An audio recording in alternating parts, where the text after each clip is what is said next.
Силна поддршка за реформската агенда што ќе ги отвори перспективите на Македонија кон Европа, добил премиерот Зоран Заев на денешната 1,5-часовна средба со амбасадорите на земите членки на ЕУ во земјава.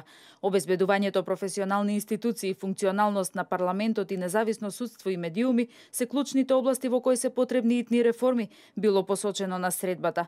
А како што соопшти од владината пресслужба, амбасадорите го пренеле и оптимизмот на Брисел дека владата ќе ја постави земјава на европскиот пат.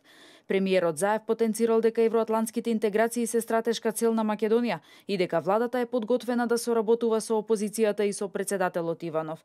По средбата изјава за медиумите даде единствено францускиот амбасадор во Македонија Кристијан Тимоние.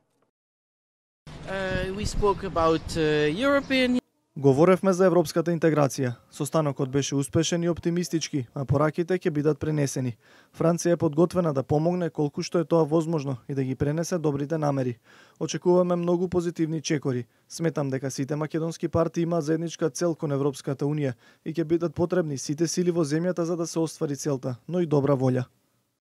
Премиерот Заев денеска се сретна и со амбасадорката на ОПСЕ Нина Саумалајнен, пред која истакнал дека новата влада ќе води конструктивни политики. Тие разговарале и за можноста мисијата на ОПСЕ да помогне во реформските процеси во судството, медиумите, полицијата, меѓуетничките односи.